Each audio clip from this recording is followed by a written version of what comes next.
Ustaz, bagaimana untuk istri yang bekerja dapat menjalankan ibadah puasa dengan maksimal? Ibu-ibu dirahmati Allah Subhanahu wa taala. Apa yang saya sampaikan ini adalah motivasi.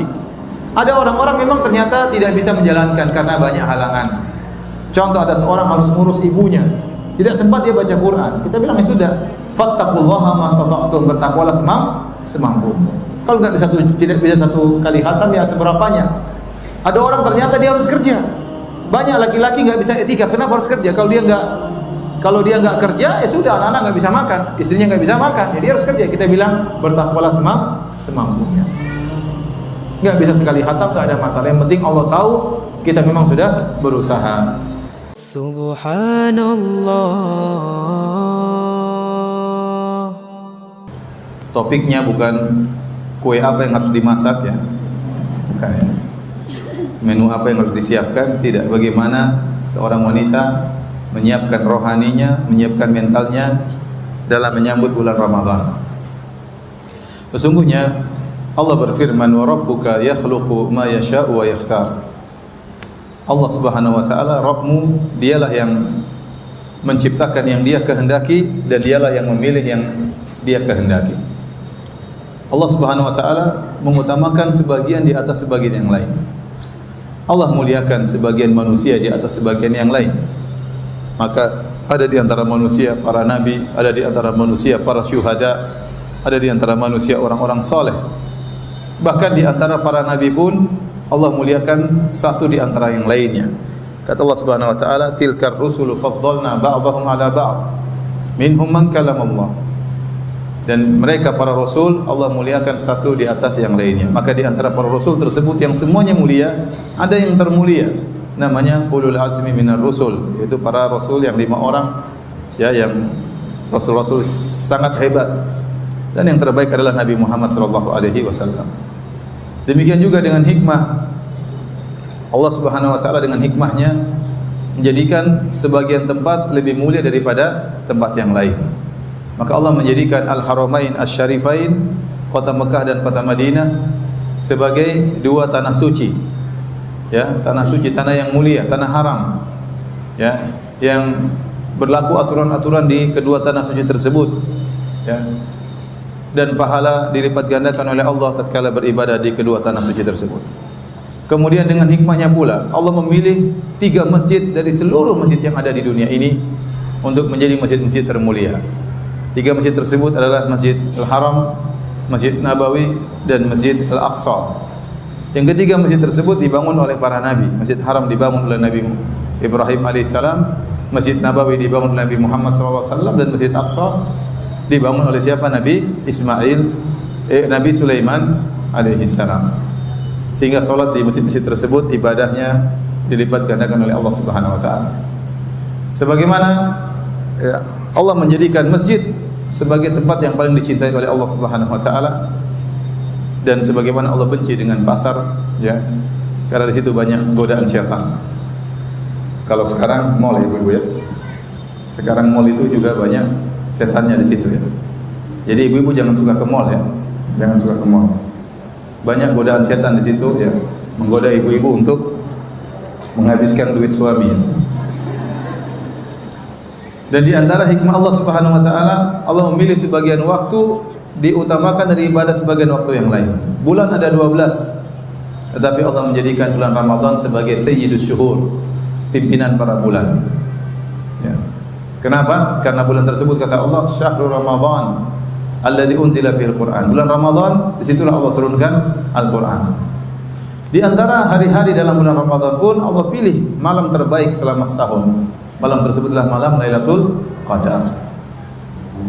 Jadi dengan hikmah Allah Subhanahu wa taala, Allah menjadikan sebagian musim sebagai musim-musim mengumpulkan pahala sebanyak-banyaknya. Dan musim itu sudah sangat dekat di hadapan kita, yaitu musim bulan Ramadan. Musim mengumpulkan pahala yang dilipat gandakan oleh Allah dengan sebanyak-banyaknya. Maka dahulu para salaf, orang-orang saleh terdahulu, mereka rindu untuk bertemu dengan bulan Ramadan. Karenanya Imam Ibnu Rajab Al-Hambali dalam kitabnya Lataiful Ma'arif menyebutkan bagaimana para salaf setengah tahun mereka berdoa agar bertemu dengan bulan Ramadan. Kenapa mereka berdoa sampai setengah tahun sebelum bulan Ramadan? Karena mereka tahu agungnya bulan Ramadan. Mereka rindu untuk bertemu dengan bulan tersebut. Mereka rindu untuk bermunajat, bertilawah Al-Quran di bulan tersebut. Mereka rindu ya, bagaimana bisa sholat malam di bulan tersebut. Sesuai dengan kerinduan tersebut, ya, maka mereka benar-benar mengagungkan bulan Ramadan. Kita kalau tanyakan pada diri kita, saya ingin ibu-ibu jujur, coba. Siapa di antara ibu-ibu yang berdoa untuk bertemu bulan Ramadan sejak 6 bulan yang lalu sampai sekarang? Ada di antara ibu-ibu? Ada tidak? Ada yang berdoa dari 6 bulan yang lalu. Ya Allah, semoga suamiku tidak poligami. Ya. Dari 6 bulan yang lalu saya berdoa. Ya. Enggak, yang saya ingin tanya, adakah di antara ibu-ibu yang sejak 6 bulan yang lalu berdoa, bangun malam, ya Allah temukan aku dengan bulan Ramadan? Ada atau tidak? Saya rasa tidak ada. Saya rasa tidak ada. Ini kenyataan pahit yang ada. Sejak bulan lalu berdoa agar ditemukan dengan bulan Ramadan, ada? Ini menjelang-menjelang saja baru berdoa, ya Allah semoga ketemu bulan Ramadan. Ini dalil bahwasanya pengagungan kita terhadap bulan Ramadan kurang.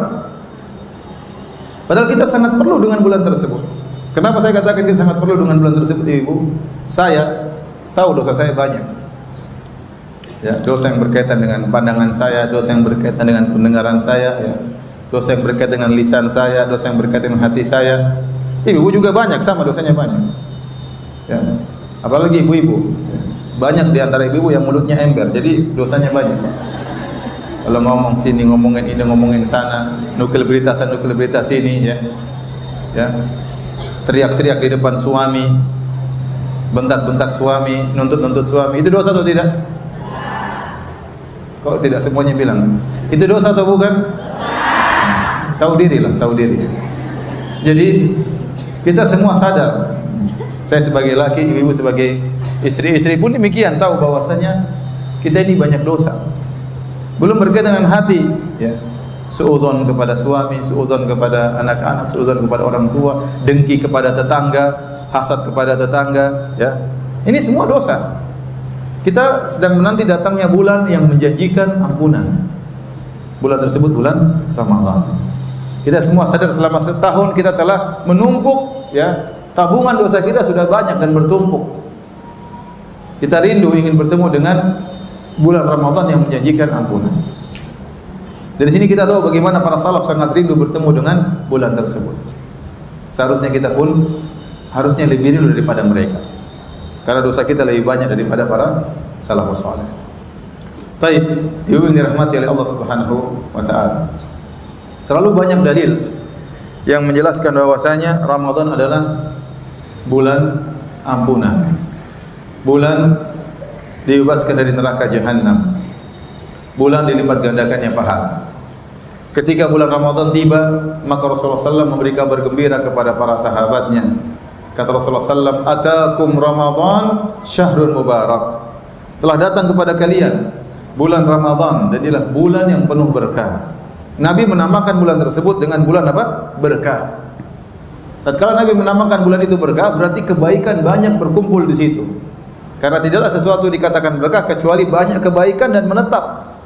Tatkala Nabi menamakan bulan tersebut bulan berkah, berarti banyak pahala yang disiapkan, banyak kebaikan. Orang bisa merubah jalan hidupnya dengan bulan tersebut. Seorang laki yang tadi tukang maksiat bisa berubah menjadi seorang lelaki yang soleh. Seorang istri yang tadinya suka membantah suami bisa berubah menjadi istri yang soleha. Seorang wanita yang tadinya malas baca Quran bisa berubah cara hidupnya kalau dia benar-benar memanfaatkan bulan tersebut. Banyak orang berubah jalan hidupnya dengan bulan Ramadan. Makanya Nabi mengatakan bulan tersebut bulan penuh keberkahan. Kemudian Nabi jelaskan tentang keutamaan bulan tersebut. Kata Nabi SAW, "Futtihat abwabul jannah." Pada bulan tersebut dibuka pintu-pintu surga. Artinya apa? Pintu surga dibuka, seakan-akan merayu manusia. Ayo kalau masuk surga mudah. Allah bukakan. Ini berarti isyarat bahwasanya mudah masuk surga. Belum masuk memang, tapi pintunya sudah dibuka. Pintu istana di surga sudah dibuka, pintu-pintu surga sudah dibuka, tinggal masuk. Maka semangatlah beribadah pada bulan tersebut. Wa ghulliqat abwabun niran, dan pada bulan tersebut pintu-pintu neraka ditutup, menunjukkan Allah lagi tidak marah, Allah lagi tidak murka, Allah lagi menebar rahmat, Allah lagi mengobrol pahala. Kemudian Nabi sallallahu alaihi wasallam juga menyampaikan, ya, wa sufidati syayatin, pada bulan tersebut setan-setan dibelenggu. Bayangkan, jadi Allah Subhanahu wa taala mengkondisikan bulan Ramadan agar hamba-hambanya mudah untuk beribadah. Di antara pengkondisian tersebut agar hamba-hambanya mudah beribadah, tidak banyak diganggu, Allah membelenggu para setan. Tentunya setan dari kalangan jin terbelenggu. Sehingga tatkala mereka terbelenggu, mereka tidak leluasa untuk menggoda. Bukan cuma itu, kata Nabi sallallahu alaihi wasallam, wa yunadil munadi, dan ada yang menyeru, ya baghiyal khairi aqbil wa ya baghiyasy syarri aqsir, wahai pencari kebaikan semangatlah, wahai pencari keburukan berhentilah. Jadi ada suara yang menyuruh hati kita untuk semangat beribadah. Kemudian Allah siapkan setiap malam Allah akan mencatat hamba-hambanya yang terbebaskan dari neraka jahanam. Kata Nabi sallallahu alaihi wasallam, walillahi utaqa'u minan niran wa dzalika kullal lailah. Kata Nabi, dan setiap malam ada hamba-hamba Allah yang tercatat terbebaskan dari neraka jahanam. Dan itu berlaku setiap malam. Itu berlaku setiap malam. Maka ibu yang dirahmati oleh Allah Subhanahu wa taala, berusaha beribadah. Semoga sejak malam pertama ibu sudah dicatat oleh Allah, ini terbebaskan dari neraka jahanam. Ya. Sejak malam pertama. Kalau ternyata malam pertama kita kurang semangat, belum tercatat oleh Allah terbebaskan dari neraka jahanam, masih ada malam kedua. Kalau belum lagi masih ada malam ketiga, sampai malam ke-29, masih sampai malam ke-30. Luar biasa. Siapa yang tidak ingin dibebaskan dari neraka jahanam? Kemudian pahala dilipat gandakan oleh Allah Subhanahu wa taala. Jadi Ramadan dikondisikan oleh Allah Subhanahu wa taala. Nah, barang siapa yang bertemu bulan tersebut ternyata tidak diampuni oleh Allah, ini hamba yang sangat celaka. Makanya suatu hari Nabi sallallahu alaihi wasallam naik di atas mimbar. Waktu naik tangga yang pertama, Nabi berkata amin. Naik tangga kedua, Nabi berkata amin. Naik tangga ketiga, Nabi berkata amin. Maka para sahabat mendatangi Nabi. Mereka berkata, sami'naka taqul amin 3 marrat. Ya Rasulullah, kami mendengar engkau mengucapkan amin sampai 3 kali, ada apa gerangan? Maka Nabi jelaskan, falamma raqaitu darajatal ula, tatkala saya naik di tangga pertama, ya, maka Jibril berkata, ya, sungguh celaka raghima anf man adraka abawaihi ahadahuma aw kilaihima indal kibar falam yadkhulul jannah. Celaka seorang yang masih bertemu dengan kedua orang tuanya di masa jompo, salah satunya masih hidup atau dua-duanya masih hidup, kemudian dia tidak bisa masuk surga. Ini hamba yang celaka. Kenapa dikatakan hamba ini celaka? Karena sebenarnya kesempatan masuk surga sangat mudah. Anda tinggal berbakti sama orang tua masuk surga. Apalagi masih ada dua orang tua masih hidup, pintu surga Allah buka lebar-lebar, tinggal berbakti masuk surga. Pahalanya besar, jauh lebih banyak daripada ibadah-ibadah yang lain. Namun ternyata dia tidak memanfaatkan kesempatan tersebut. Maka hamba ini celaka. Kesempatan dibuka tiap hari untuk berbakti kepada orang tua tidak dia manfaatkan. Maka celaka orang ini. Falamma raqaitu darajatal ula, maka kata Jibril, katakanlah amin wahai Muhammad. Maka Rasulullah berkata amin. Falamma raqaitu darajatas tsaniyah, tatkala saya naik di tangga yang kedua, Jibril berkata, raghima anf man adraka Ramadan fansalakha wa falam yughfar lahu. Celaka bagi seorang yang bertemu dengan bulan Ramadan, kemudian bulan Ramadan lewat berlalu dan dia tidak diampuni. Katakanlah amin wahai Muhammad. Kata Rasulullah SAW, amin. Kenapa dikatakan celaka? Karena orang yang tidak diampuni di bulan Ramadan itu orang terlalu parah, kebangetan. Itu wanita kurang ajar seperti tidak diampuni oleh Allah Subhanahu wa taala. Wanita biadab, wanita brengsek, tidak bisa diampuni di bulan Ramadan. Kenapa? Allah sudah siapkan, Allah sudah kondisikan 30 hari, masa satu malam tidak bisa diampuni oleh Allah Subhanahu wa taala. Sementara ada 30 hari, dia lalai selama 30 hari. Tersibukkan dengan dunia, tersibukkan dengan maksiat, tersibukkan hal-hal yang tidak bermanfaat. 30 hari lewat, dia tidak diampuni. Ini wanita yang celaka atau lelaki yang celaka. Maka ibu yang dirahmati Allah Subhanahu wa taala, di hadapan kita cuma dua pilihan, tidak ada pilihan ketiga. Bahagia atau sengsara, itu saja. Tidak ada orang bilang Ramadan lewat saya biasa-biasa saja, tidak sengsara, tidak bahagia. Tidak. Anda cuma punya dua pilihan dalam bulan Ramadan. Kalau bulan Ramadan lewat, bagaimana raport Anda? Apakah Anda bahagia diampuni oleh Allah, ataukah Anda celaka tidak diampuni oleh Allah Subhanahu wa taala? Maka seorang berhati-hati, datang bulan Ramadan ini ujian. Ujian bagi dia untuk benar-benar berjuang. agar bisa menjadi orang-orang yang bahagia, yang diampuni oleh Allah Subhanahu wa taala, yang dibebaskan dari neraka jahanam, dimasukkan dalam surga Allah Subhanahu wa taala. Semoga Allah memberikan kita semua taufik untuk bisa banyak beribadah di bulan Ramadan. Baik, Ibu yang dirahmati oleh Allah Subhanahu wa taala. Pembahasan kita tentang wanita di bulan Ramadan, ya. Tentunya saya mungkin tidak membahas fikih secara panjang lebar, tapi apa kira-kira persiapan seorang wanita tatkala menghadapi bulan Ramadan? Tentunya menghadapi bulan Ramadan perlu persiapan. Perlu persiapan. Jangan Ramadan datang begitu saja, ya. Sehingga akhirnya Ramadan kita tahun ini sama seperti Ramadan-Ramadan sebelumnya, kurang bermakna, kurang bernilai. Subhanallah, waktu cepat berlalu, ibu-ibu. Betapa banyak yang kita kenal sudah tidak ada sekarang. Mereka sudah tidak bisa bertemu dengan bulan Ramadan tahun ini. Saya punya kawan-kawan, subhanallah, ya. Kemarin masih sehat, kemarin masih sudah tidak bisa lagi bertemu dengan bulan Ramadan, ya. Dan Ramadan cuma sebentar. Waktu Allah menyebutkan tentang bulan Ramadan, kata Allah, ya ayyuhalladzina amanu kutiba alaikumus siyam kama kutiba alal ladzina min qablikum la'allakum tattaqun. Wahai orang yang beriman, diwajibkan atas kalian untuk berpuasa sebagaimana telah diwajibkan atas orang-orang umat-umat sebelum kalian, ya, agar kalian bertakwa. Setelah itu Allah berfirman apa? Ayyaman ma'dudat, hari-hari yang terbilang. Artinya bulan Ramadan itu cuma 30 hari, 29 hari, 30 hari, dan 29, 30 itu sangat cepat. Nanti kalau kita sudah masuk bulan Ramadan, tiba-tiba sudah lebaran, tidak terasa. Tinggal kita tidak tahu pahala kita banyak atau sedikit. Ibu-ibu saja, kita ini kayaknya Ramadan baru kemarin saja, ya tidak? Kayaknya baru berlalu kemarin, sekarang tahu-tahu sudah bulan Sya'ban. Ini menunjukkan waktu terasa cepat. Dan di antara tanda-tanda kiamat, kata Nabi SAW, taqaraba zaman, itu zaman terasa cepat, terasa dekat. Dan kalau kita merasa seakan-akan bulan Ramadan masih baru saja lewat, tiba-tiba sekarang sudah di bulan Sya'ban, ini menunjukkan juga umur kita cepat. Saya merasa saya masih baru umur 20 tahun, ternyata sudah 39, cepat sekali. Ibu-ibu juga demikian, kayaknya baru kemarin masih muda-muda, masih SMA, masih baru kuliah, sekarang sudah, ya, sudah nenek-nenek. Sudah sampai pada tingkatan top, tua pong-pong peot. Tidak terasa. Mau kita hiasi wajah kita, mau kita kasih make up, mau kita kasih spidol, tetap saja peot. Itu menunjukkan waktu cepat berjalan, ibu-ibu yang dirahmati Allah Subhanahu wa taala. Maka ingat, di depan kita bulan Ramadan cuma sebentar, 30 hari. Sekarang sudah tanggal 16 Sya'ban. Kira-kira 2 minggu lagi, mudah-mudahan Allah pertemuan kita dengan bulan Ramadan.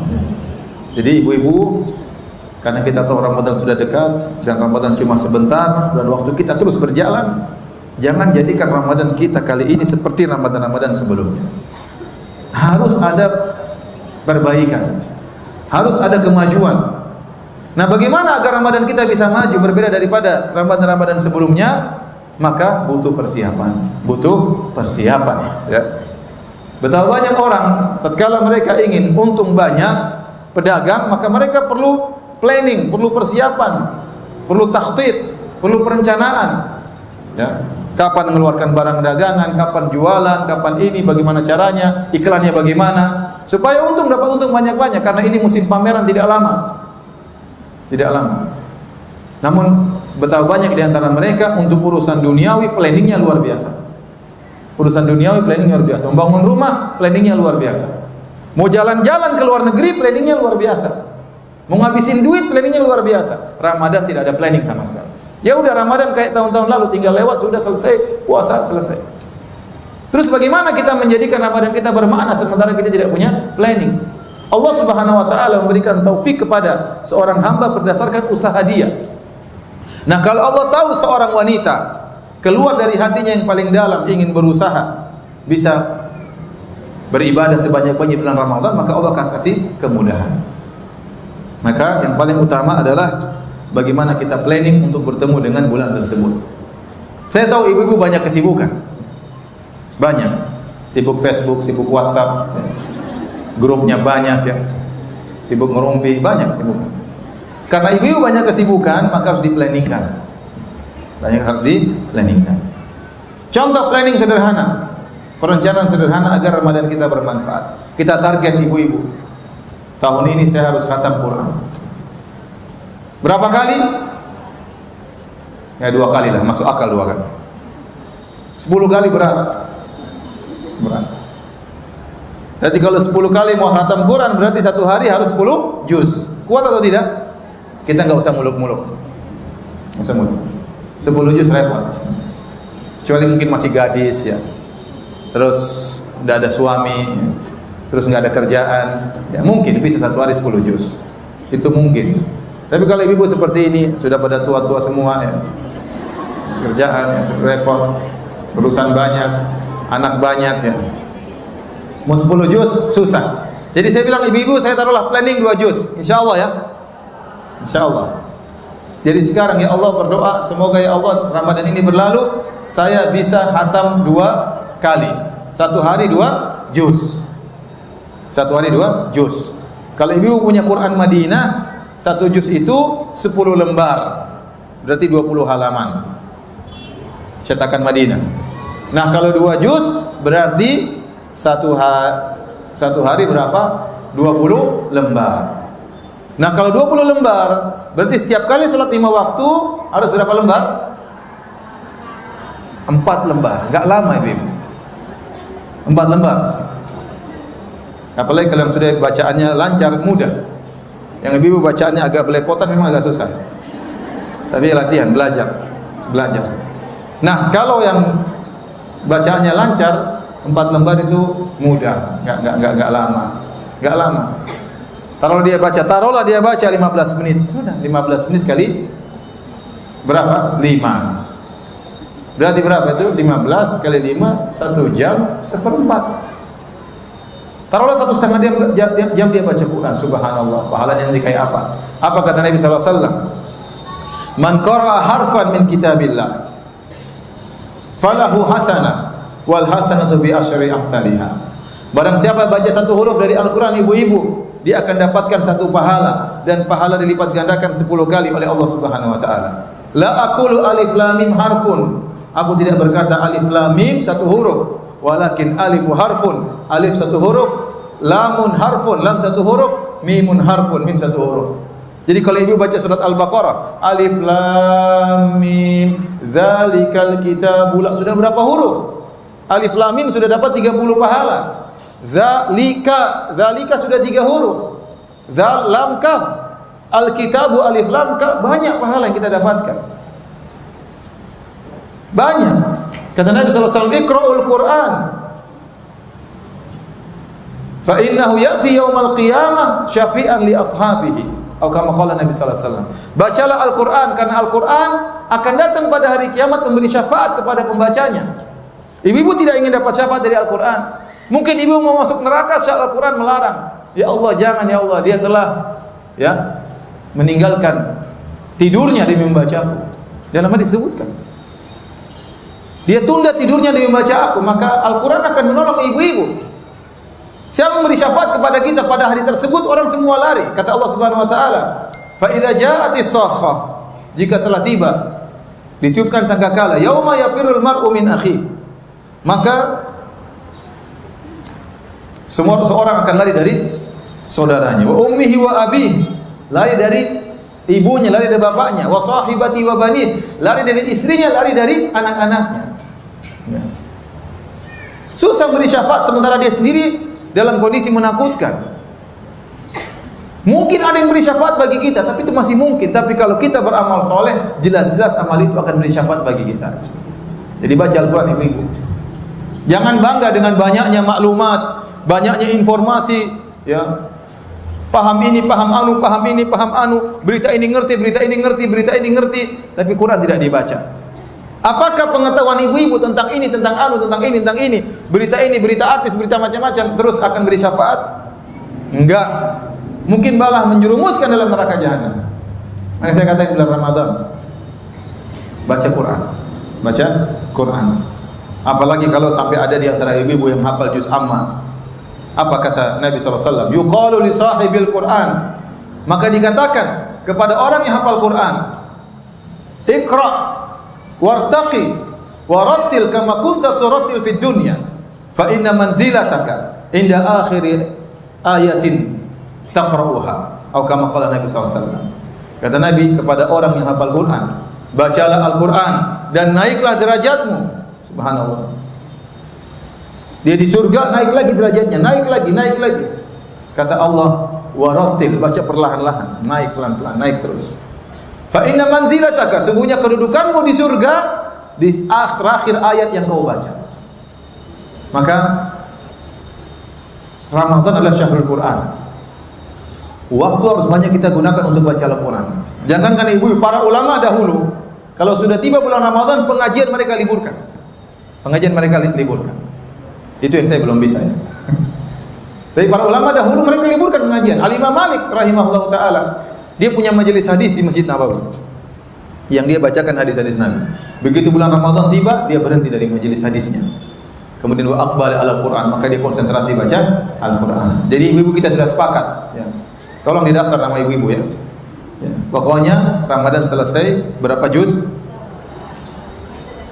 Berapa juz? Bukan 2 juz, 2 juz per hari. 2 juz per hari berapa kali khatam? 2 kali khatam. Berarti satu hari harus baca berapa lembar? 20 lembar. Sekali sholat berarti harus baca 4 lembar. Mudah bagi yang mau. Tidak ada yang bilang susah? Enggak ada, cuma yang malas yang bilang susah. Yang brengsek yang bilang susah.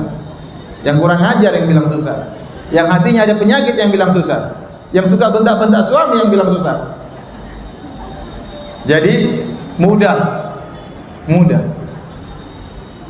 Nah, berarti telah kita sebutkan satu hari ibu-ibu butuh waktu paling tidak 1/4 jam bagi yang baca lancar.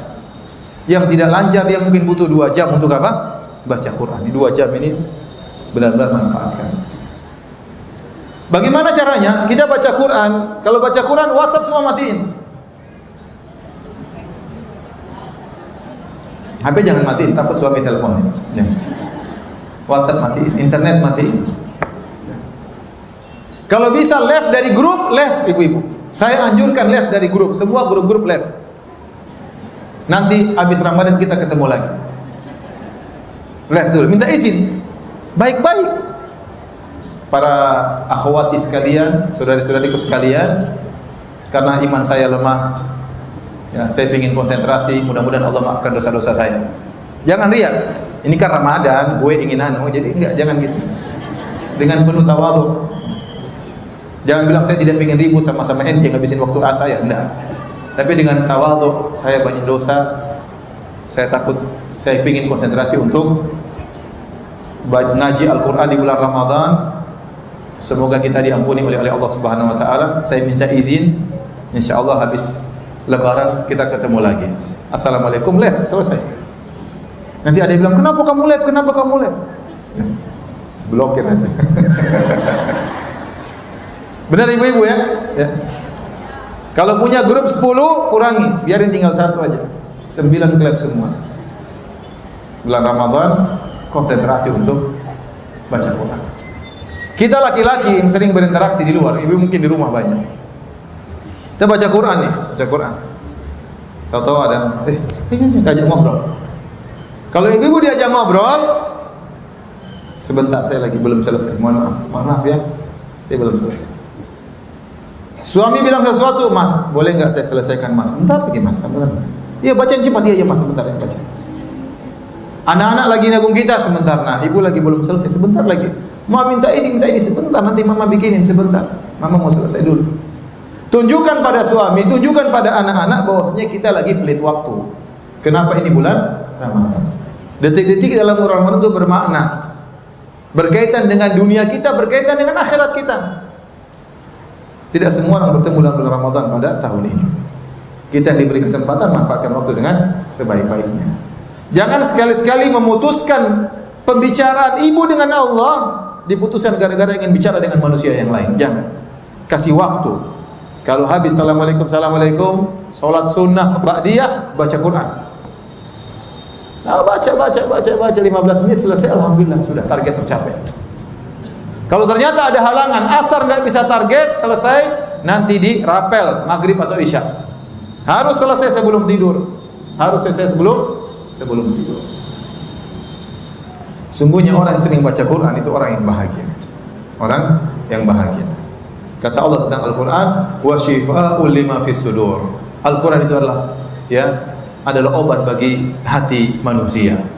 Banyak orang mencari kebahagiaan, mereka cari di Facebook, mereka cari di WhatsApp, mereka cari di YouTube, mereka tidak temukan kebahagiaan itu. Mau bahagia baca Quran. Semakin Anda cinta dengan Al-Quran, semakin bahagia. Semakin bahagia. Semakin anti jauh dari Al-Quran, semakin gersang hati anti. Makanya di antara doa Nabi SAW untuk menghilangkan kesedihan, apa kata Nabi SAW? Allahumma inni abduk, ibnu abdik, ibnu amatik, nasiyati fi yadik, madin fiya hukmuk, adlun fiya qada'uk, as'aluka bi kulli ismin walad sammaita bihi nafsaka wa anzaltahu fi kitabika wa 'allamtahu ahadan min khalqik aw ista'tharta bihi fi ilmi al-ghaib 'indak an taj'al qur'ana rabi'a qalbi wa nura sadri wa dhahaba ghammi wa jala'a husni. Nabi berdoa yang intinya, ya Allah, aku adalah hambamu, aku adalah hamba dari anak dari hambamu, aku adalah anak dari hamba perempuanmu, yaitu ibuku, ya.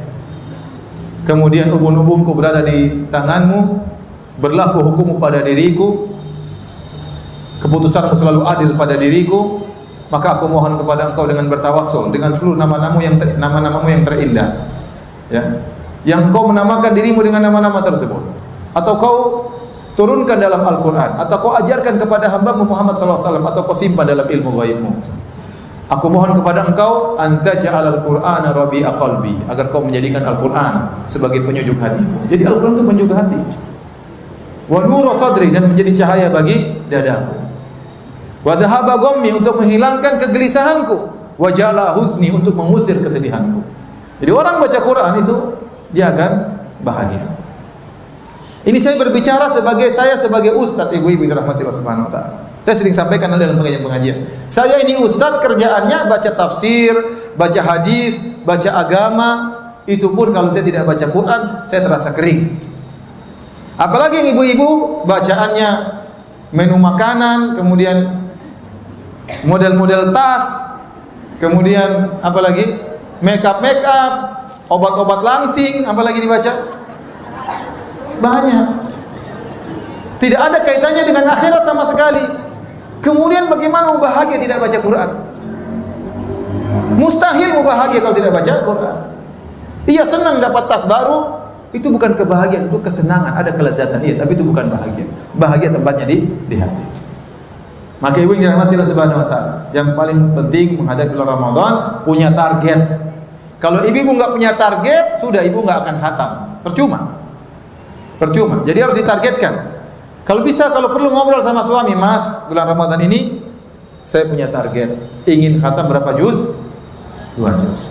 Kalau suami bilang jangan 2 juz, kebanyakan, 1 juz aja. Ya udah, kenapa Mas? 1 juz saja. Tapi janji Mas, ya, saya harus khatam, ya. Kalau kita bisa tambah-tambah, alhamdulillah. Tapi bikin kesepakatan sama suami agar kita benar-benar bisa khatam Quran. Kita seorang muslim, wanita muslimah, masa seumur hidup tidak pernah khatam? Ingin khatamlah sekali, 2 kali, setahun sekali bulan Ramadan khatam. Ini muslimah kayak gimana? Muslimah kayak gini. Cerita bobo khatam. Sinetron khatam. Apalagi yang khatam? Berita artis khatam. Kemudian Al-Quran tidak pernah khatam. Baik. Ini yang paling penting. Kemudian perkara yang berikutnya, ibu dirahmati Allah Subhanahu wa taala. Ingatlah bahwasanya tatkala kita berpuasa, tujuan utama adalah untuk meraih ketakwaan. Itu tujuan utama. Karena Allah berfirman, "Ya ayyuhalladzina amanu, kutiba alaikumus shiyam kama kutiba alal ladzina min qablikum la'allakum tattaqun." Wahai orang yang beriman, diwajibkan atas kalian berpuasa sebagaimana telah diwajibkan atas umat-umat sebelum kalian, la'allakum tattaqun, agar kalian bertakwa. Jadi itu tujuan utama puasa, agar bertakwa. Nah, dari situ kita tahu bahwasanya seorang berpuasa tidak boleh hari-harinya sama seperti hari-hari biasa. Rasulullah SAW ingatkan, Anda sedang berpuasa. Kalau Anda sedang berpuasa, argo pahala sedang jalan ini. Dari sejak sahur sampai berbuka, argo pahala apa? Jalan. Maka jaga kondisi Anda tatkala sedang berpuasa. Anti, jaga kondisi anti tatkala sedang berpuasa. Apa kata Nabi SAW dalam Sahih Al-Bukhari? Fa idza kana yaumu siyami ahadikum fala yarfuth wala yaskhab wala yajhal fa in sabahu ahadun aw qatalahu falyaqul inni mru'un shaim. Kata Nabi, kalau kalian sedang berpuasa, kalau salah seorang dari kalian sedang berpuasa, maka jangan dia berkata-kata kotor, jangan dia melakukan yaskhab, teriak-teriak seperti orang jahil, seperti orang tidak berpendidikan, ya. Teriak-teriak, ngapain teriak-teriak? Wala yaskhab, jangan teriak-teriak. Wala yajhal, jangan melakukan hal yang bodoh, jangan bermaksiat. Wa in sabahu ahadun aw qatalu, kalau ada orang maki dia, ada orang ngajak berantem, falyaqul inni mar'un shaim, katakanlah saya sedang puasa. Kadang kita di grup ada yang nyindir kita. Terkadang ada yang ngejek kita. Terkadang yang caci maki kita, jangan terpancing kita sedang berpuasa. Ada ibu-ibu ngajak kita berantem, jangan dilayani. Kita bilang kita sedang berpuasa. Kalau mau berantem nanti habis maghrib, habis buka. Jangan ya, enggak, bercanda aja. Jadi jangan dilayani. Terkadang masalah tersebut timbul dari kerabat. Kita lagi ini tahu-tahu kerabat WA menyakitkan, adik kita WA menyakitkan, kakak kita WA menyakitkan, tante kita, jangan terpancing, kita sedang berpuasa. Ini ujian dari Allah Subhanahu wa taala. Ingin pahala kita sempurna enggak? Kalau ingin jangan terpancing. Dan ada aja godaan. Jangan disangka kemudian kita lewat Ramadan tanpa godaan sama sekali. Pasti ada godaan. Pasti ada godaan. Maka jangan terpancing ikut balas, jangan terpancing untuk emosi, jangan terpancing untuk balas makian, jangan terpancing untuk balas tuduhan. Santai aja. Kita sedang diuji oleh Allah Subhanahu wa taala. Jadi tidak boleh hari puasa kita sama seperti hari biasa, enggak boleh. Enggak boleh. Karena tujuan kita berpuasa meraih ketakwaan. Kalau hanya sekedar yang puasa perut, tidak makan, tidak minum, maka semua orang bisa. Maka ingat, anggota tubuh kita yang lain juga harus berpuasa. Apa kata Jabir bin Abdullah radhiyallahu taala anhu? Fa idza sumta, kalau kau berpuasa, falyasum sam'uka wa basaruka wa lisanuka. Kalau kau sedang berpuasa, matamu juga harus puasa. Pendengaranmu juga harus puasa, lisanmu juga harus puasa. Sebagian orang berpuasa matanya tidak dia jaga, jelalatan, lihat sana lihat sini. Lihat-lihat hal yang haram. Akhirnya pahala puasanya kena roaming. Terkadang roaming lokal, terkadang roaming interlokal, cepat habis. Terkadang roaming internasional, langsung habis puasa pahalanya. Hati-hati. Jaga pendengaran, jangan dengar-dengar gibah, jangan dengar-dengar ngerumpi. Kalau lagi ngobrol ada perempuan teman mulutnya ember ngerumpi terus, tinggalin dia. Jangan nekat duduk sama dia kalau ternyata omongannya selalu menjelek-jelekan orang lain. Tinggalin.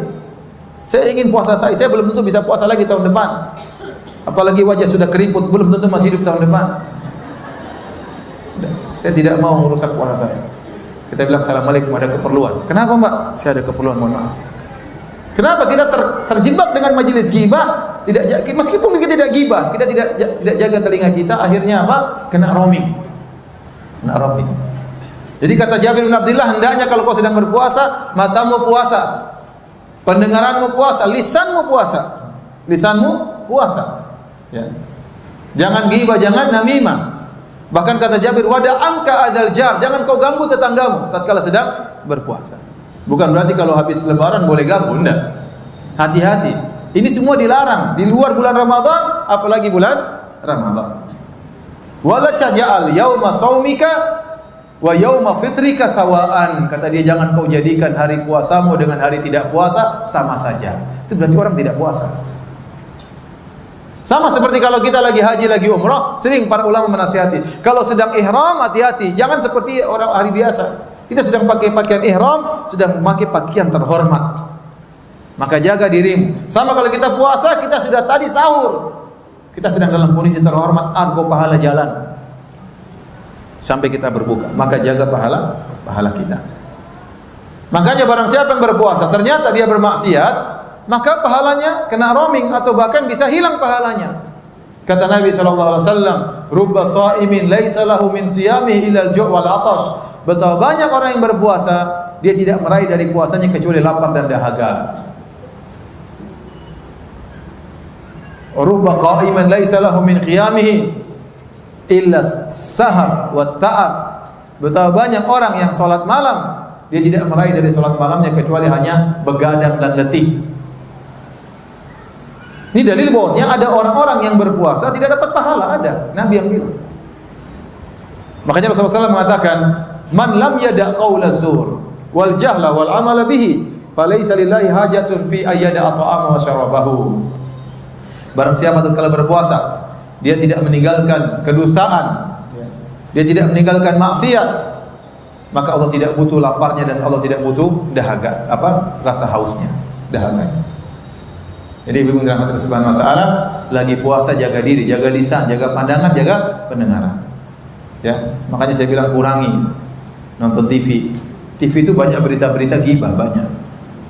Bukan cuma ghibah, terkadang kedustaan disebarin. Ini begini, ini belum tentu benar.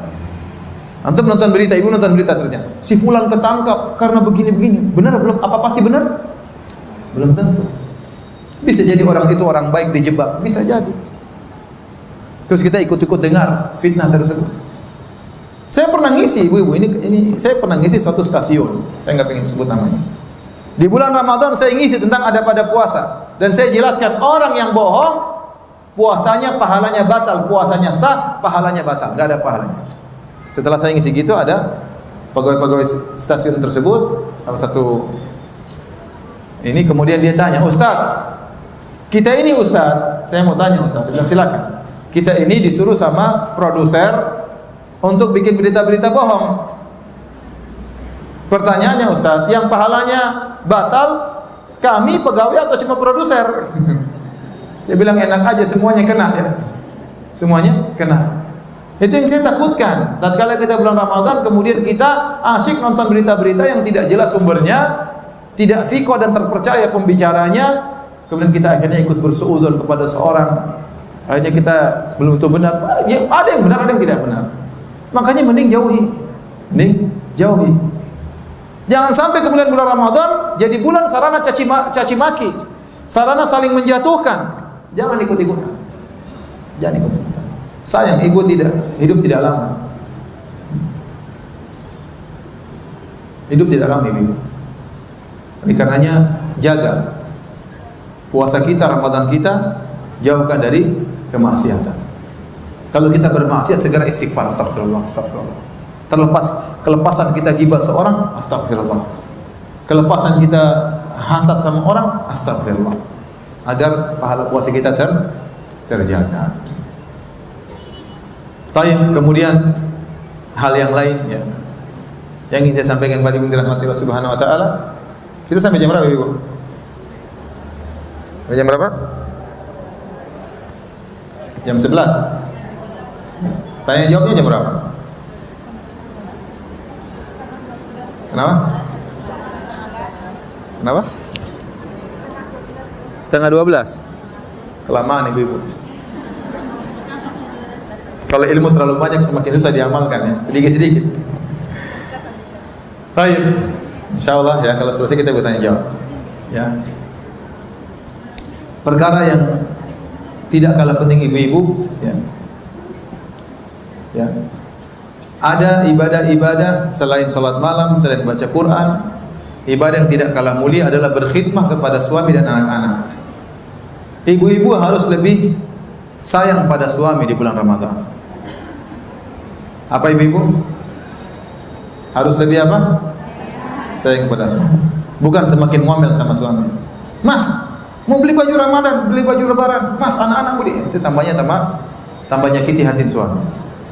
Ingat bulan Ramadan adalah bulan berpahala, bulan ibadah. Di antara ibadah bukan cuma baca Quran, bukan cuma salat malam. Di antara ibadah mulia adalah taat kepada suami. Ibu punya kesempatan berpahala untuk berkhidmat kepada suami dan anak-anak. Jadi ibu punya peran di bulan Ramadan.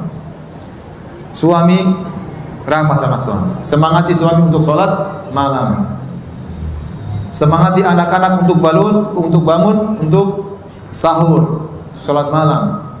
Kasih hadiah buat anak-anak. Bilang sama suami, Mas, biar anak-anak semangat kita kasih hadiah. Siapa yang bulan ini hatam 1 juz dikasih sekian. Kalau hatam 2 juz kasih sekian. Bikin program demikian agar anak-anak semangat. Anak-anak di luar negeri enggak ada masalah. Anak kita lagi kuliah, bilang sama anak kita, "Nak, pokoknya kalau ibu tahu kamu hatam Quran 2 juz, ibu kasih hadiah ini. Ibu kasih duit sekian-sekian." Jadi semangat anak-anak.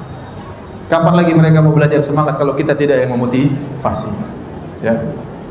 Suami semangatin, suami untuk salat malam. Kita pun juga semangat untuk salat malam. Jadi punya peran terhadap keluarga. Kemudian juga semangati suami untuk bersedekah di bulan Ramadan.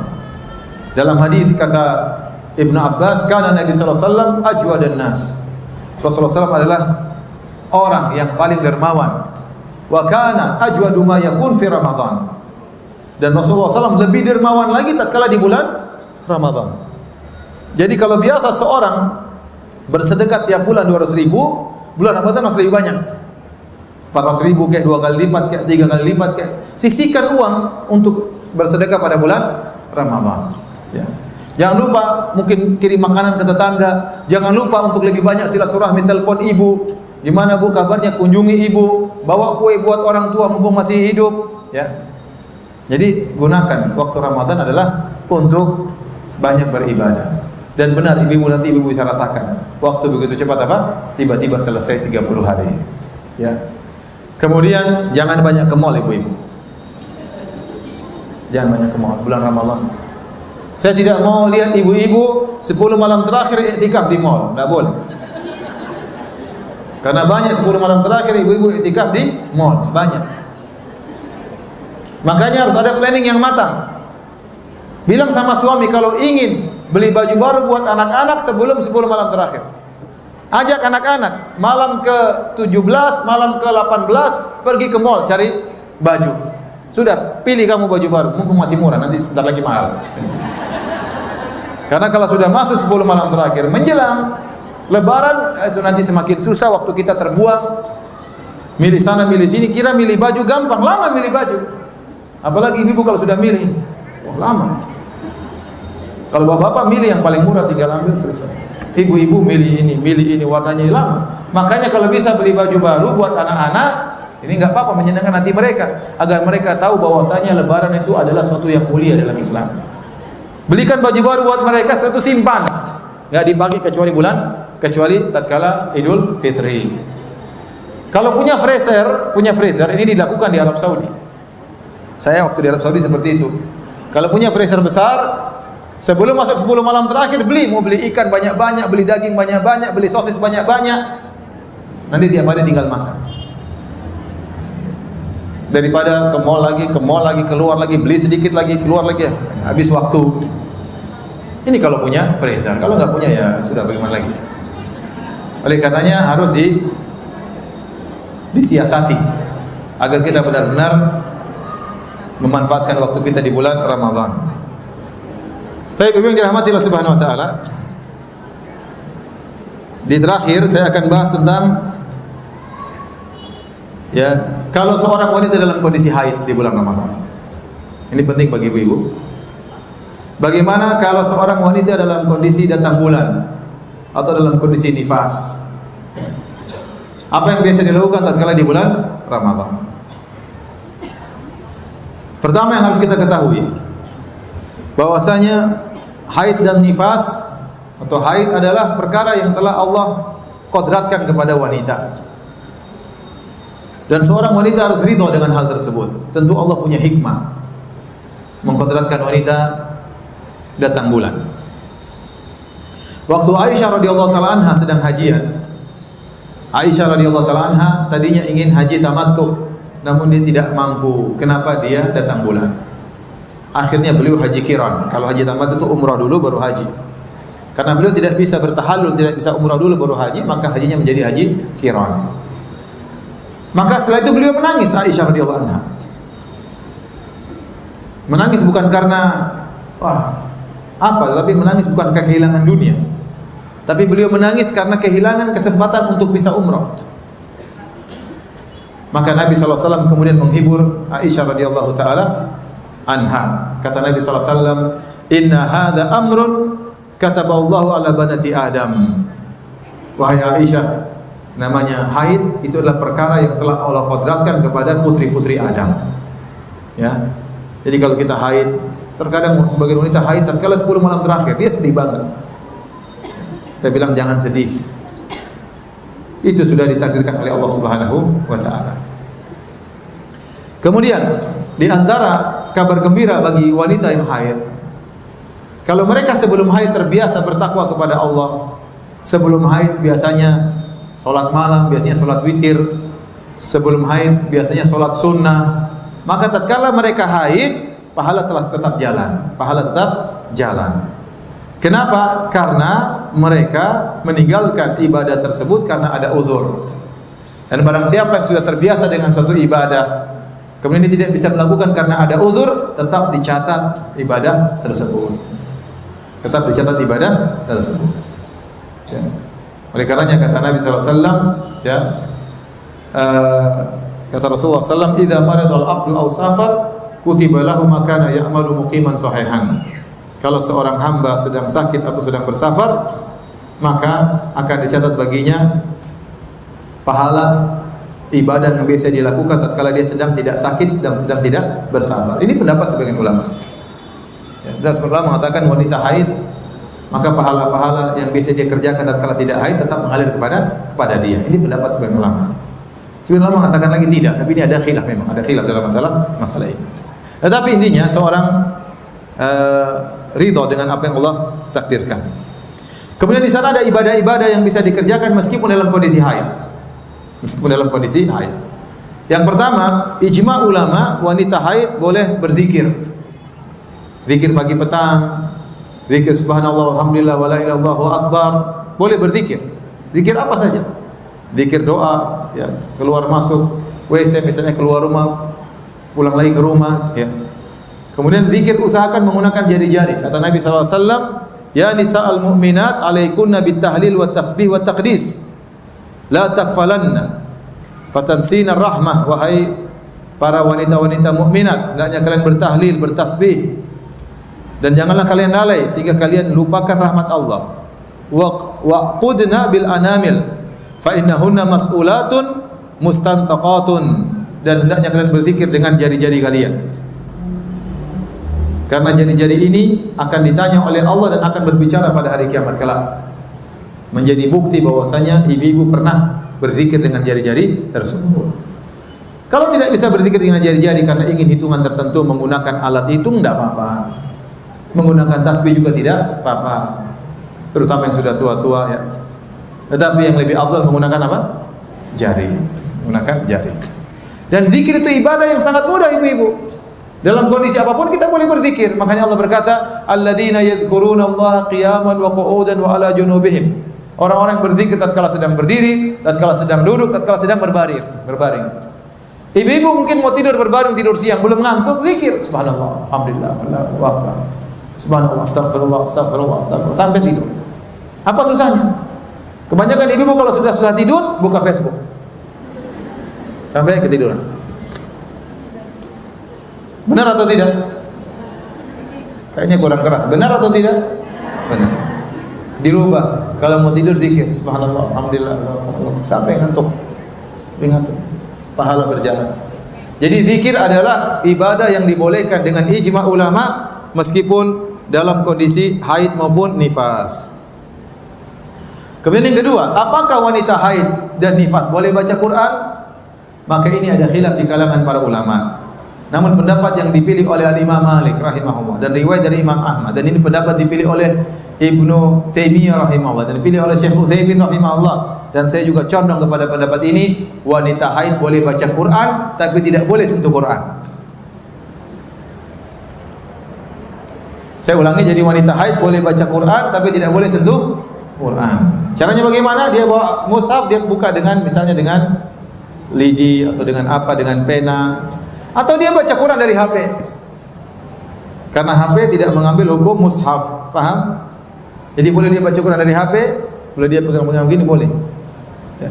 Atau dia baca lewat Al-Quran, dia buka dengan apa? Dengan lidi atau dengan pena. Tidak boleh sentuh. Tidak boleh sentuh. Ya. Beda dengan orang junub. Kalau orang junub tidak boleh baca Quran. Orang junub tidak boleh baca Quran. Dan haid tidak bisa dikiaskan dengan junub. Kenapa? Dari dua sisi. Pertama, kalau junub itu biasanya atas kehendak orang. Dia ingin junub. Paham? Dengan bergaul dengan suaminya ya, atau yang lainnya ya. Tetapi kalau haid, maka itu bukan keinginan dia.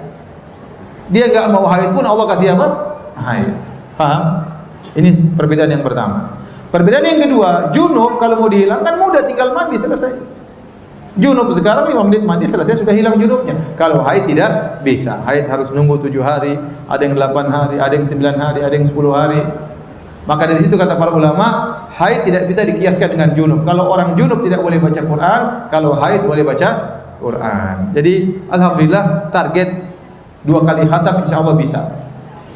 Meskipun dalam kondisi haid bisa baca Quran. Tapi jangan disentuh. Kemudian juga tidak mengapa kalau mungkin lelah baca Quran, karena baca Quran ada kelelahan juga. Bisa dengar pengajian, bisa dengar murattal Al-Quran, ya. Bisa nonton ceramah-ceramah, ya. Bisa baca buku-buku yang bermanfaat. Ini juga menambah pahala. Bisa telepon orang tua waktu kosong nih. Telepon ibu, "Bu, gimana kabarnya?" Ngobrol lah 15 menit. "Bu, gimana kabarnya? Gimana kesehatannya, Bu? Siapa aja yang telepon, Bu? Gimana kabarnya si fulan?" Ngobrol aja, ngalur ngidul, enggak apa-apa. Sama ibu, sama bapak juga. "Pak, gimana kabarnya?" Bapak lagi sibuk." Oh, gitu sudah. Matiin. Pokoknya ngobrol, telepon anak-anak, silaturahmi. Karena ibu-ibu kalau suruh diam susah kayaknya. Ya udah, kalau nggak bisa diam, telepon sana, telepon sini, nggak ada masalah. Itu pulsa habis pada tempatnya, nggak ada masalah. Apalagi sekarang pakai WhatsApp gratisan. Telepon anak, telepon kakak, telepon bibi, telepon tante, telepon bapak, telepon emak, telepon nenek, ya. Teleponin semuanya, tanya kabar-kabarnya. Bosan lagi, ya udah dengar ceramah sampai ngantuk, sampai ngantuk. Begitu. Bosan lagi, zikir. Kata Nabi, la yazalu lisanuka ratiban atau ratban min dzikrillah. Biasakan lisanmu untuk banyak basah karena berzikir kepada Allah Subhanahu wa taala. Zikir itu pahalanya besar, tapi banyak orang yang tidak melakukannya. Indonesia belum bisa seperti Saudi. Kalau Saudi saya sering lihat orang jalan sambil berzikir banyak. Supir mobil sambil berzikir banyak. Orang jalan di jalan sampai subhanallah, alhamdulillah sampai banyak. Indonesia belum hidup seperti itu. Nanti biasanya kalau berzikir rame-rame ngumpul dulu baru kemudian berzikir. Adapun kalau jalan-jalan sendiri ya jarang yang berzikir. Belum hidup, maksud saya ada tapi belum hidup. Kemudian di antara ibadah yang sangat agung berdoa. Terutama di bulan Ramadan, terutama di malam-malam ganjil di 10 malam terakhir. Wanita haid berdoa, ya doa dikabulkan. Dan berdoa di bulan Ramadan memiliki keistimewaan. Makanya ya, apalagi dalam kondisi berpuasa. Tidak berpuasa pun insyaallah dikabulkan doa, apalagi dalam kondisi berpuasa. Jadi wanita haid boleh berdoa. Ustaz, apakah wanita haid bisa meraih Lailatul Qadar? Jawabannya bisa. Lailatul Qadar yang terbaik dalam kondisi i'tikaf, Tapi seandainya tidak i'tikaf juga tidak mengapa. Ya, seandainya tidak i'tikaf juga tidak mengapa. Ya, tidak harus i'tikaf. Ya, maka dalam kondisi haid banyak berdoa. Makanya Aisyah radhiyallahu anha berkata kepada Rasulullah, "Ya Rasulullah, ara'ait law alimtu anna lailatul qadar, madza aqul?" Ya Rasulullah, bagaimana menurut Anda kalau saya tahu malam ini Lailatul Qadar, apa yang saya ucapkan? Kata Nabi, "Quli," katakanlah wahai Aisyah, "Allahumma innaka afuwun tuhibbul afwa fa'fu anni." Ya Allah, sungguhnya Engkau Maha Pengampun dan Engkau mencintai ampunan, maka ampunilah diriku. Maka perbanyak berdoa ya, meskipun dalam kondisi haid ya.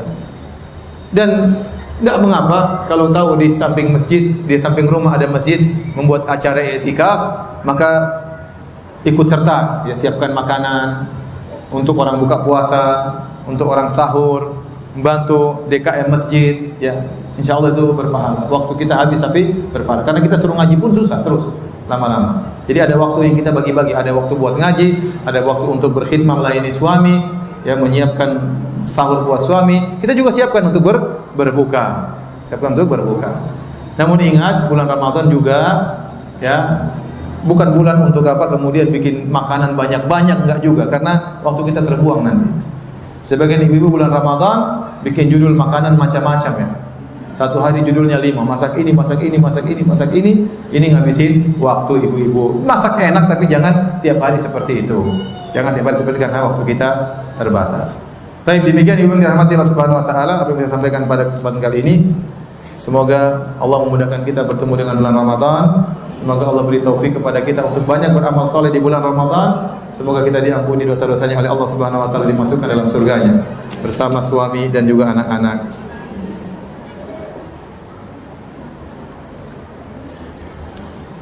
Ustaz, saya ingin beriktikaf dan mendapat keutamaan pahalanya di 10 hari terakhir, tapi saya punya 2 balita. Bagaimana mengobati perasaan itu dan apa tipsnya? Ya, tadi kalau kita tidak bisa, jadi begini. Allah tahu kita ingin iktikaf. Dan Allah Maha tahu isi hati kita, ibu-ibu. Dalam banyak ayat Allah mengatakan bahwa alimun bidzatis sudur. Allah mengetahui isi hati manusia. Ya'lamu kha'inatal a'yun wa ma tukhfis sudur. Allah mengetahui lirikan pandangan manusia dan Allah mengetahui apa yang disembunyikan oleh dada manusia. Ibu enggak usah ungkapkan rindu ingin iktikaf, Allah tahu. Allah secara sebagai paham. Kenapa tidak iktikaf? Karena harus ngurus anak. Ya sudah, tidak apa-apa, kita isi dengan ibadah yang lain. Sambil ngurus anak kita baca Quran, sambil ngurus anak kita dengar ceramah. Insyaallah Allah Maha baik, Allah Maha mengerti, Allah Maha tahu hamba-hambanya yang rajin untuk beribadah. Ya, jadi isi yang memungkinkan, banyak zikir dan yang sebagaimana telah kita sebutkan tadi. Bagaimana hukumnya tadarusan ibu-ibu dilakukan secara bersama-sama? Ada juga yang menggunakan speaker masjid. Kalau tadarusan tidak apa-apa, dalam artian saling belajar. Jadi satu dengar, kemudian kalau salah diperbaiki. Jadi tidak apa-apa, manfaatkan bulan Ramadan untuk belajar tahsin. Jangan bahlul semuanya, enggak. Jadi di antara grup tersebut ada satu yang memang apa? Pintar. Jadi waktu dia baca diperbaiki, ini tajwid perbaiki, kemudian baca. Tapi yang paling afdol sendiri-sendiri, karena kita butuh berdua-duaan dengan Allah Subhanahu wa taala. Tapi kalau saya bilang bikin tadarusan, niatnya untuk apa? Belajar tajwid, enggak apa-apa, kumpul-kumpul. Dan kalau kita sendiri lebih ikhlas. Karena kita kumpul ada niat macam-macam, pengen ngobrol, pengen nunjukkan kita ada acara. Ya macam-macam niat tercampur, tapi tidak mengapa. Yang penting ada pembimbingnya. Tapi saya katakan lebih afdal kalau belajar baca sendiri-sendiri. Adapun baca Quran pakai mic, saya rasa saya kurang setuju ya. Karena pintu riya sangat besar. Suara kita didengar oleh semua orang. Kita baca merdu-merdu. Orang bilang, siapa itu yang baca itu? Masih gadis apa sudah janda? Repot. Kemudian kita nggak mungkin kita pakai mic kemudian baca biasa-biasa. Pasti dimerdu-merdukan atau tidak? Dimerdu-merdukan. Pintu riya sangat besar. Yang kedua, mengganggu orang tidur, apalagi suaranya jelek. Ya, saya rasa tidak perlu. Saya khawatir mengganggu orang. Ada orang sakit gigi, ada orang mau tidur, mau istirahat, ada orang jam 9 sudah ngantuk, kita masih ngaji di masjid.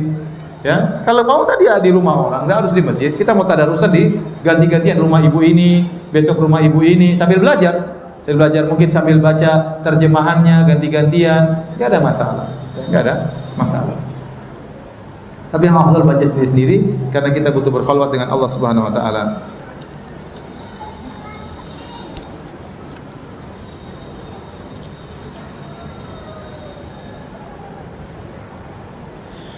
Ustaz, apabila seorang berdusta ketika puasanya batal, bila batal apakah puasanya harus diqadha? Ada khilaf di kalangan para ulama, orang yang bermaksiat terutama dusta, apakah puasanya batal atau tidak? Sebagian salaf atau sebagian ulama berpendapat puasanya batal, harus diqadha. Di antara ulama tersebut adalah Ibnu Hazm rahimahullahu taala, ulama dari mazhab Zahiriyah. Namun yang benar pendapat jumhur ulama bahwasanya kalau orang berpuasa kemudian dia dusta, puasanya sah tapi pahalanya yang batal. Sama halnya seperti orang pergi ke dukun. Apa kata Nabi? Man atakahinan aw arrafan lam tuqbal salatu arba'ina yauman. Barang siapa yang pergi ke dukun, salatnya tidak diterima selama 40 hari. Salatnya sah tapi tidak ada pahalanya. Kenapa? Karena dia bermaksiat, dia pergi ke dukun. Contoh lagi seperti seorang berhaji. Orang berhaji tapi ternyata dia berhaji dengan uang riba, dengan uang merampas harta orang lain.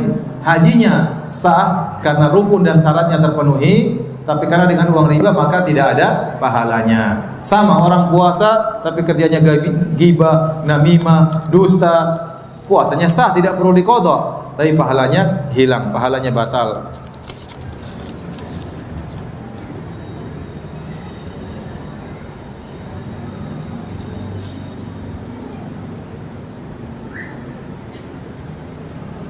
Bagaimana hukum i'tikaf di masjid 10 hari terakhir bulan Ramadan? Dianjurkan laki-laki maupun wanita, tetapi wanita tentunya ketat persyaratannya. Pertama, dia harus mendapat izin apa? Suami. Yang kedua, dia tidak boleh meninggalkan kewajiban. Kalau anak-anaknya ternyata harus diperhatikan, harus ini, maka wajib lebih utama dikerjakan. Tetapi ada suami istri ini banyak, anak-anaknya sudah pada kuliah, anaknya sudah pada besar-besar, ya udah, i'tikaf bareng-bareng. I'tikaf bareng-bareng ya.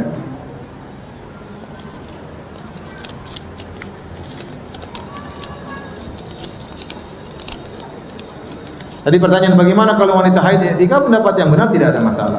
Tidak jadi masalah. Yang penting dia jaga jangan sampai haidnya mengotori masjid ya. Bukankah kita diharuskan membaca Al-Quran yang baik dan yang benar, tidak mengejar khatamnya? Secara Ustadz menyuruh kami untuk khatam minimal 2 juz. Yang mana yang harus kami utamakan, baca yang baik dan benar atau mencapai 2 juznya? Ya dua-duanya lah. Yang suruh baca belepotan juga siapa? Ya baca baik-baik dengan tajwid ya. Kualitas pahalanya berbeda. Ada yang baca alif lam mim dzalikal kitabul la raiba fihi lil muttaqin. Jangan begitu juga. Apa yang baca biasa aja alif lam mim dzalikal kitabul la raiba fihi lil muttaqin alladzina yu'minuna bil ghaibi wa yuqimuna sholata wa mimma razaqnahum yunfiqun. Jadi ada tajwidnya tetap berjalan. Paham? Tetap berjalan, tidak terlalu lambat, tidak terlalu cepat. Sehingga kita masih bisa mentadaburi apa yang kita baca ya.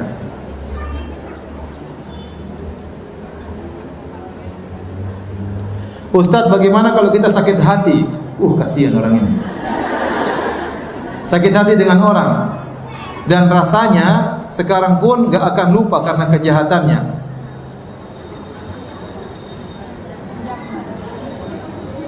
Apakah di bulan Ramadan puasa saya akan sempurna?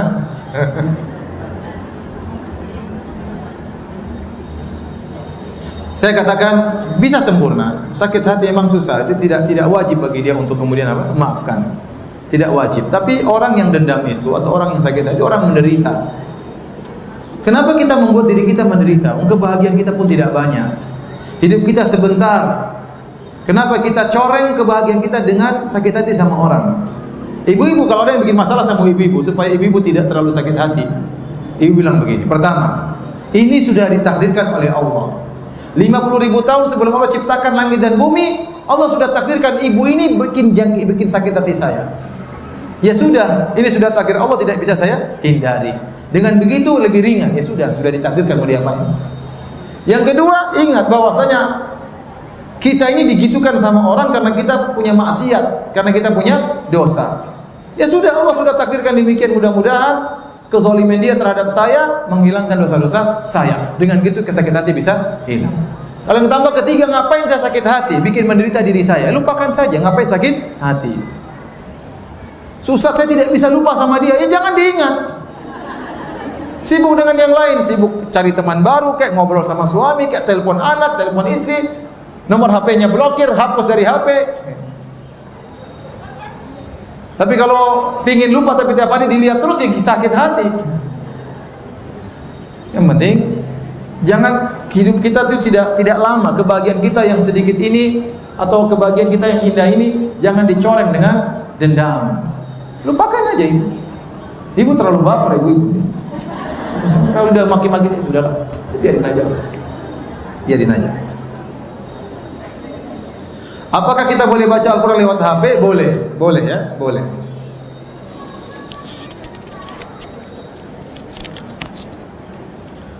Ustaz, bagaimana kita bisa menghindar dari kemalasan dalam bulan Ramadan? Ini ceramah dari tadi nih gua supaya enggak malas ya. Masih malas lagi, parah ini. Ibu-ibu yang dirahmati Allah Subhanahu wa taala. Kalau kita tidak rajin di bulan Ramadan, terus mau bulan apa lagi mau rajin? Kalau kita tidak bertobat di bulan Ramadan, kemudian bulan apa lagi kita bertobat kepada Allah Subhanahu wa taala? Kalau sudah peot masih belum semangat, kapan lagi? Mau tunggu mati baru semangat.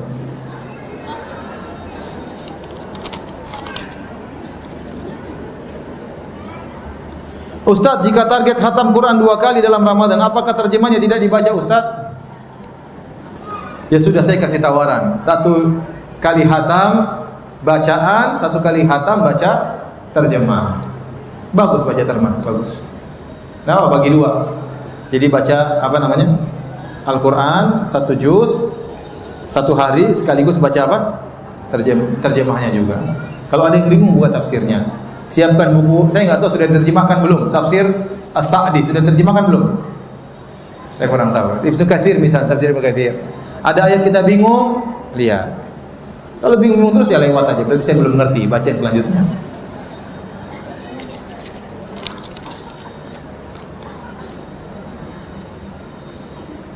Ustaz, misal kita sebelum bulan Ramadan kita baca Al-Quran sudah sampai pertengahan. Apa kita ulang lagi dari awal bulan Ramadan? Enggak usah, lanjutin aja. Lanjutin dari juz 14 misalnya. Ya udah kita target sampai selesai sampai juz 14 lagi. Berarti 1 juz. Enggak usah ulang dari awal.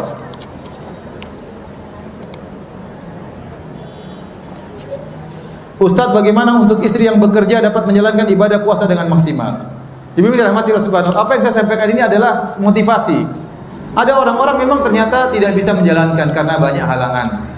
Contoh, ada seorang harus ngurus ibunya, tidak sempat dia baca Quran. Kita bilang ya sudah, fattaqullaha mastata'tum, bertakwalah semampu. Kalau nggak bisa tidak bisa 1 kali khatam ya seberapanya. Ada orang ternyata dia harus kerja. Banyak laki-laki nggak bisa etikaf. Kenapa harus kerja? Kalau dia nggak kerja ya sudah, anak-anak nggak bisa makan, istrinya nggak bisa makan, ya dia harus kerja. Kita bilang bertakwalah semampunya. Nggak bisa sekali khatam, nggak ada masalah. Yang penting Allah tahu kita memang sudah berusaha.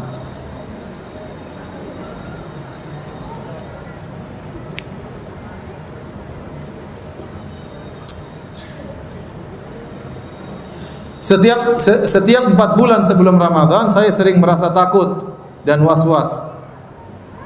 Takut saya tidak bisa meningkatkan ibadah sampai badan saya sakit. Apakah was-was ini berlebihan? Iya, ini berlebihan. Setan ingin buat kita sedih. Innama najwas minasyaitan liyahzunal ladzina amanu. Setan itu ingin buat orang-orang sedih.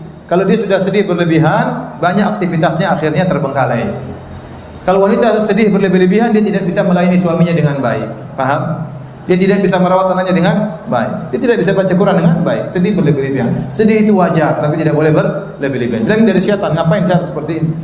Harus ketakutan sampai sakit-sakitan? Enggak perlu seperti itu. Ya sudah, datang bulan Ramadan. Kalau yang penting Allah tahu saya niat beribadah bulan Ramadan. Kalau datang bulan Ramadan, alhamdulillah, saya akan berusaha insyaallah sebaik-baiknya. Kalau enggak ya sudah, qadarullah mau diapain?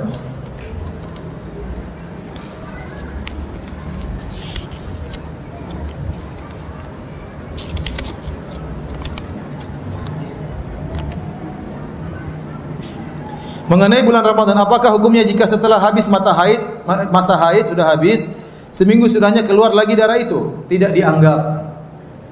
Kalau sudah masa datang bulannya selesai, biasanya haid 7 hari, ternyata hari ke-10 keluar lagi, itu bukan darah haid, itu darah penyakit. Aktivitas ibadah jalan terus.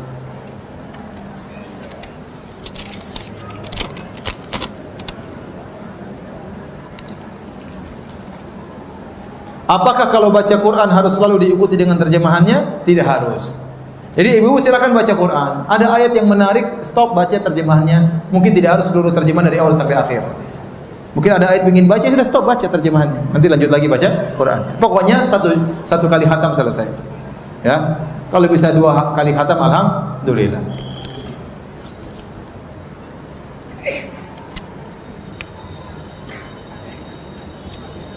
Bolehkah kita minta diwafatkan di Masjid Haram? Boleh-boleh saja. Tapi Allah tahu yang terbaik bagi kita. Sebagian orang ingin meninggal di Madinah. Saya pun ingin meninggal di kota Madinah. Tapi belum tentu itu lebih baik bagi saya. Mungkin kita ibu-ibu mungkin meninggal jauh, nanti orang tua, anak-anak nggak bisa ketemu, susah kan repot juga ya. Artinya yang jelas kita boleh berdoa, tapi serahkan yang terbaik bagi siapa? Allah Subhanahu wa taala.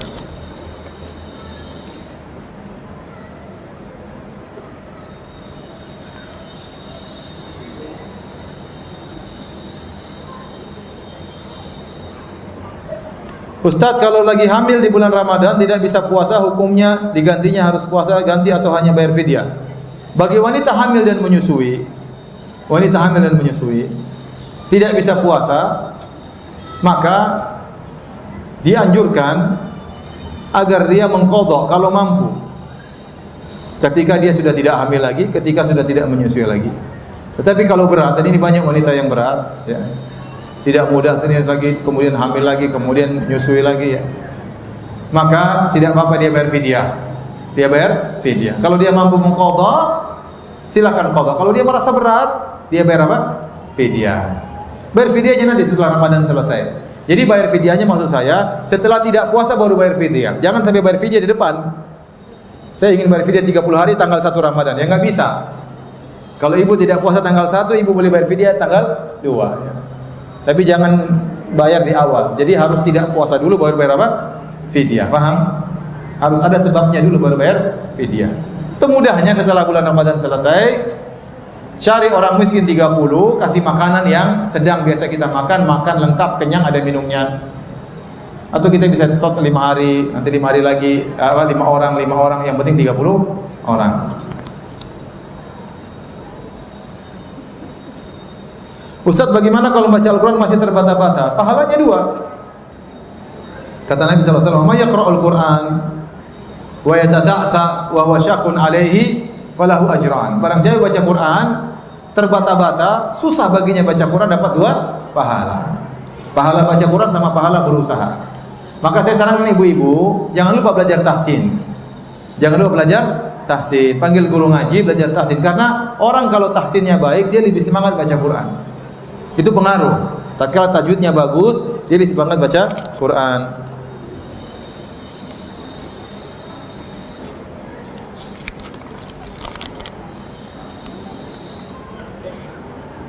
Jika kita berpuasa ayamul bid, akan tetapi pada hari terakhir sebelum azan maghrib kita tiba-tiba haid, apakah puasa ayamul bid kita tidak jadi sah karena tidak genap 3 hari? Wanita yang berpuasa tahu-tahu haid muncul sebelum azan, puasanya batal. Tapi bukan berarti tidak dapat pahala, ibu-ibu. Tetap pahala dia dari awal sampai menjelang batal, tetap Allah nilai, tidak ada yang sia-sia. Tetapi dia harus mengqadha. Jangan, waduh kenapa saya haid, rugi. Enggak ada yang rugi. Enggak ada yang rugi. Tetapi dia harus apa? Mengqadha. Ya. Harus mengqadha. Nah, Rasulullah SAW mewasiatkan kepada Abu Hurairah, siyamu thalathati ayyam, berpuasa 3 hari setiap bulan. Dan puasa 3 hari setiap bulan yang terbaik adalah ayamul bid, 13, 14, 15 bulan Hijriah. Seandainya seorang tidak berkesempatan untuk puasa ayamul bid 13, 14, 15, maka dia boleh puasa hari apapun, yang penting 3 hari. Paham? Boleh berpuasa hari apapun, yang penting 3 hari. Contoh misalnya, ya, kecuali jangan puasa hari Sabtu misalnya, atau hari Jumat, mending hari-hari yang lain.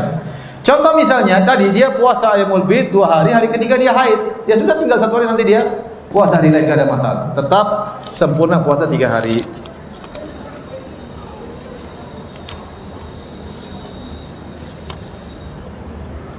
Ustadz, kenapa setiap selesai berwudu selalu saya buang angin? Sampai berulang kali berwudu, akan tapi bila tidak berwudu tidak ingin buang angin. Apakah salat saya sambil menahan kentut? Aneh-aneh ya. Jadi ibu kalau bisa berwudu jauh sebelum waktu salat. Misalnya berwudu 10 menit, 5 menit, 10 menit sebelum azan. Nanti duduk baca-baca Quran, buang angin kentut aja lah apa. Nanti dia setelah dia keluar baru wudu lagi. Insya Allah nggak keluar lagi. Bilang awas keluar ya. Apakah sholat menahan kentut batal? Jawabannya tergantung. Kalau kentutnya sangat parah, benar-benar memberontak, ingin berhembus, ditahan-tahan, sudah di ujung tanduk, sehingga orang tidak kuasa, tidak ngerti sama sekali, ini sholatnya tidak sah. Tapi kalau dia masih kuat tahan, dan dia masih ada konsentrasi, maka makruh hukumnya. Tapi kalau kentutnya ringan, tidak ada pengaruhnya, cuma ya sekedar saja, tidak apa-apa, bisa sempurna. Jadi tergantung tingkat hembusannya.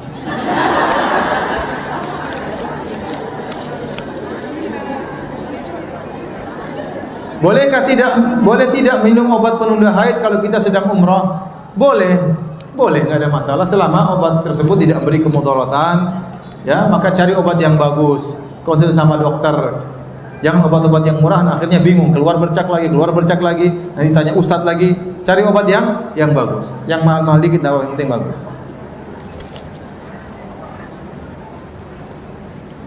Saya ingin bertanya, apakah balasan bagi seorang remaja yang sering berbuat zina dalam hal berpacaran?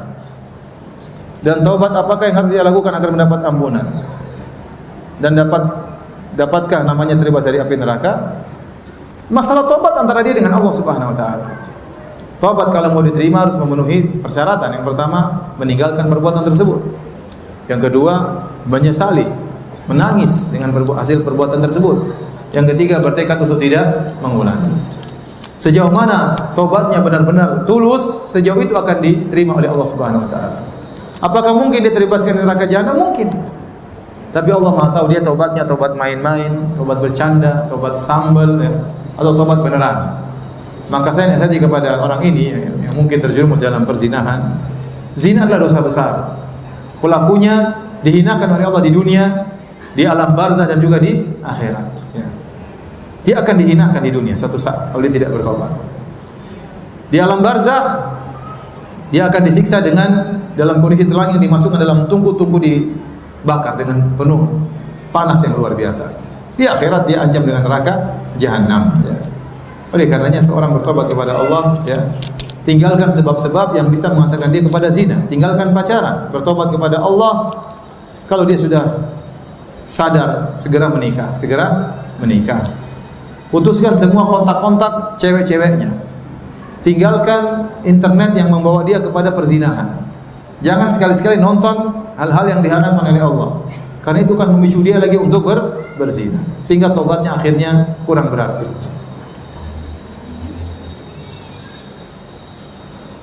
Ustaz, istri membangunkan suami untuk sama-sama sholat malam, tapi suami tidak mau, malah lanjut tidur. Apa istri sholat sendiri saja? Iya, sholat sendiri saja. Nah.